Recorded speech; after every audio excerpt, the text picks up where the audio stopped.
कह रहे प्यारे तू मत डर। क्यों डर रहा है? मैं भगवान से बात करके बात कर रहा हूं तुमसे। सीताराम ओंकारनाथ जी बहुत बड़े महापुरुष थे। वो कह रहे हैं कि मेरे प्रभु में संभव असंभव सब कुछ करने की सामर्थ्य है। मेरे प्रभु की सामर्थ्य का आज तक कोई निर्णय नहीं कर पाया। ऐसी शक्ति मेरे प्रभु में है। प्यारे, देह की चिंता, रुपए की चिंता, सुख की चिंता तुम छोड़ो। मेरे प्रभु इसका ठेका लेते हैं। केवल तुम नाम जप करके देखो।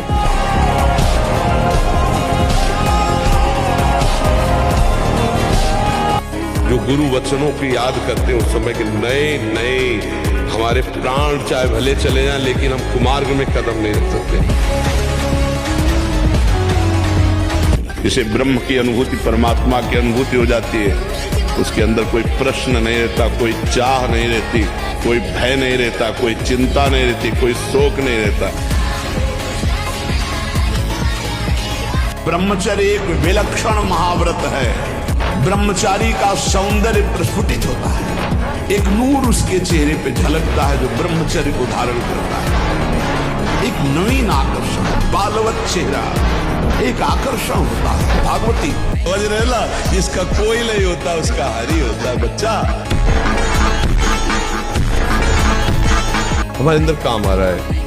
स्त्री शरीर तो पुरुष शरीर संबंधी आकर्षण, पुरुष शरीर स्त्री संबंधी या जनेंद्रीय संबंधी आकर्षण, उसके पास दूसरा पावर नहीं है। अब उसको हमें देखना है कि धर्मयुक्त है या अधर्मयुक्त। अगर धर्मयुक्त है, गृहस्थ है, तो कोई पाप नहीं है, तुम्हारे घर का सुख। जो आवेश आ रहा है काम कर,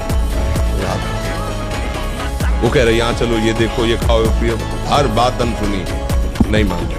अब वो हमारा क्या बिगाड़ लेगा? क्या बिगाड़ लेगा? अब हम उसको इतना प्यार करते हैं कि दुश्मन ही नहीं मानते। वो कहता है वहां चलो, हम खड़े हो जाते हैं। वो कहता है ये करो, हम कर देते हैं। वो कहता है ये देख लो, हम देख लेते हैं। अब हम उस पर विजय प्राप्त कर पाएंगे। विजय प्राप्त करने के लिए पहले आप अपना पक्ष दृढ़ कीजिए। ये हमारा दुश्मन है, ये हमको भगवान से विमुख करने में पूरा का पूरा जोर जन्म जन्मांतरों से लगाता रहे। अब हमको लड़ना है, हमारे पास बल है, भगवान नाम। हाँ, नाम रूपी जहाज में चढ़ गए, पार हो गए।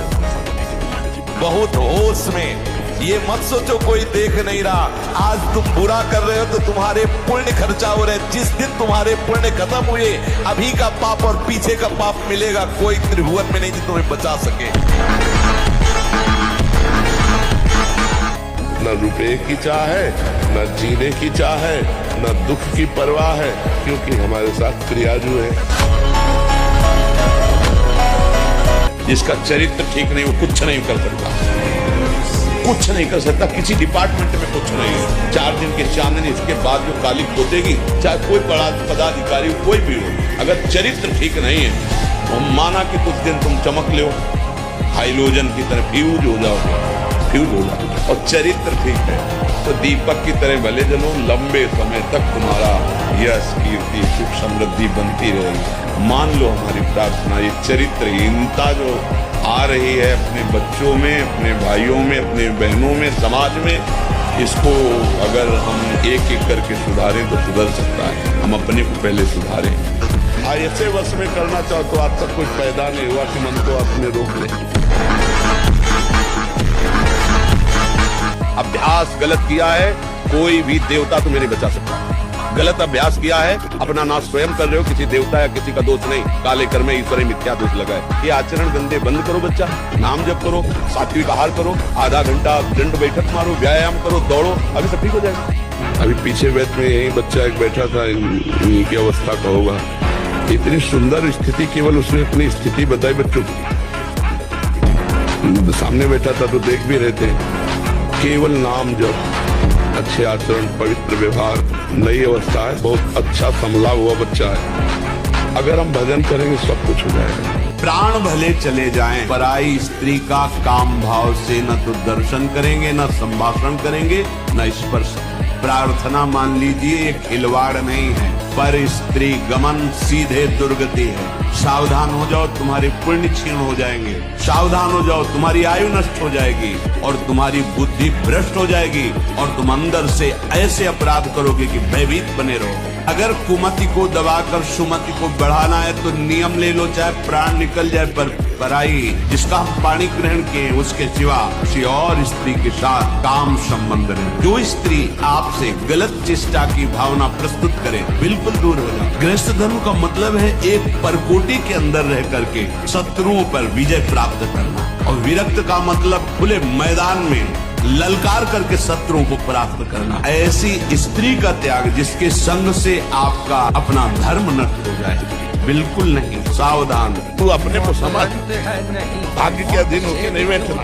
नाम जब कर पहले खुद डट के, और ये विचार कर मैं भगवान का अंश, परमात्मा का अंश, इधर कदम रखेगा उधर विजय ही विजय होगी। मैं पढ़ने की कोशिश करता हूँ तो मेरा मन एकाग्रचित नहीं हो पाता, मन में कुछ और चलता रहता है, पढ़ाई में मन ही नहीं लगता। मेहनत करने के बाद भी सफलता नहीं मिल रही। महाराज जी कृपा मार्गदर्शन करें। उद्देश्य ठीक हो जाएगा तो मान लेंगे। उद्देश्य हमारा गलत है। अभी पढ़ाई उद्देश्य है। अगर ठीक से उद्देश्य बन जाए पढ़ाई का तो कैसी बात करेंगे। उद्देश्य में बहुत बढ़िया है। हर कष्ट सहते हुए अपने उद्देश्य की पूर्ति में कदम नहीं लग पाते, जिसका उद्देश्य बन जाते हैं। ब्रह्मचारी हो, उद्देश्य ठीक हो, एक बार पढ़ लोगे, 1000 वर्ष अगर जीवित रहे कभी भी कुछ लोग बात आ जाएगी। अब नाना प्रकार की क्रियाओं से ब्रह्मचर्य का नाश करें, अपने उद्देश्य का नाश करें, फिर यही बातें होती जो आप कह रहे हैं। कक्षा 9 पढ़े, व्याकरण नहीं पढ़े, शास्त्री नहीं पढ़े, कहीं दूसरी जगह ऐसे नहीं गए कि बैठ के सत्संग सुन के और सीख के बोल रहे हैं, भगवद आश्रित हो गया। अब आप मलमूत्र के द्वार कितने घृणित, कितने गंदे, क्रिया क्या है विचार करो ना। विवेक के द्वारा ऑपरेशन करो, केवल घर्षण मात्र, परिणाम क्या है? अशांति, तृष्णा, कामना। इसी बेवकूफी में जन्म के जन्म चले गए, अब भी चले जाएंगे। बाहरी आकर्षण चमड़े का, जैसे एक रेशमी थैली हम निकाले, बड़े अच्छा, तुम्हारे सामने उसमें विष्ठा भरे मल, और ऊपर से पैक करके इत्र डालते हैं। आलिंगन करोगे उसका? तुम्हें पता होना चाहिए इसमें क्या है। आलिंगन करोगे यार, मतलब काहे को नहीं, ऐसे ही ज्ञानी को सब ये है मलाशय। ऊपर से चमड़े की थैली चिकनी है और अंदर मलमूत्र भरा हुआ, और उसी के द्वार है, उसी से निकले हैं, उसी में पले हैं, और फिर उसी में जाने का उपाय करें। क्या है खास बात? बताओ। स्वयं भगवान वर्णन करना चाहे तो नाम की महिमा का वर्णन नहीं कर सकते। नाम जापक भगवान अजित को अपने अधीन कर लेता है, तो अचिंत शक्ति नाम की है कि आप सोच भी नहीं सकते कि नाम जप से क्या क्या हो सकता है। इसलिए निरंतर नाम जप का जो अभ्यास है वो अचिंत शक्ति को जागृत करता है। श्वास श्वास नाम जपे दुविधा रहा है न कोई, अर्थात निश्चित भगवत प्राप्ति हो जाएगी। जो नाम जप नहीं कर रहे हैं वो अन्य कोई साधन इतने प्रबल कलयुग में सिद्ध नहीं हो जाते जो भगवत प्राप्ति करा देते। इसलिए नाम, और सबसे बड़ा धर्म है मनुष्य धर्म। इस समाज का कर्तव्य है, हमारे द्वारा कोई भी समाज में दूषित वातावरण न पैदा होने पाए। हम मनुष्य पशु नहीं है। कहाँ देख रहा है समाज? ड्रग्स पी रहे, हुक्का पी रहे, शराब पी रहे, ये girlfriend boyfriend live in relation, गंदे गंदे आचरण कर रहे हैं। ये कहाँ कुकर्म में जा रहे हैं? ये धर्म है?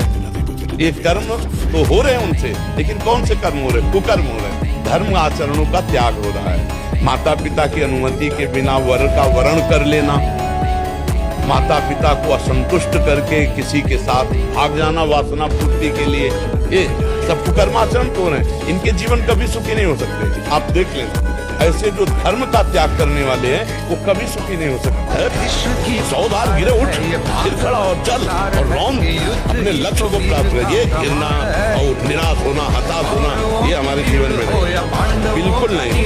हर करते रहो, कदम आगे बढ़ाते रहो। हार को कभी हार मानना नहीं, निराश नहीं, उदास नहीं, हताश नहीं। हार गया तो मैं किस पॉइंट से हारा मुझे देखिए। तो बच्चा हारना है ही नहीं, हम हार में विजय खोजते हैं। खिलाड़ी का गेंद जब ऐसे नीचे जाता है ना, तो ये ना समझे नीचे गया, नीचे से थपक मारेगा तो अपने लक्ष्य पे जाएगा। 1000 बार हारेंगे तो भी हम दौड़ पड़ेंगे अपने लक्ष्य। हार कर नहीं बैठ जाएंगे कि यार 1000 बार हार गए अब क्या जीतेंगे। नहीं नहीं, हम हार को जीत में बदलेंगे। डरना मत, झुकना मत, टूटना मत। हालत थी कांधे पे झोली, हाथ में श्री जी, रहने का ठिकाना नहीं, खाने का ठिकाना नहीं। श्री जी के लिए रुमाल नहीं थी, इसे तुम्हें हिम्मत बनाने के लिए बात कह रहा हूं। डरना मत, टूटना मत। था नहीं, है, वो है, त्रिकाल में है, वो मेरा दोस्त है।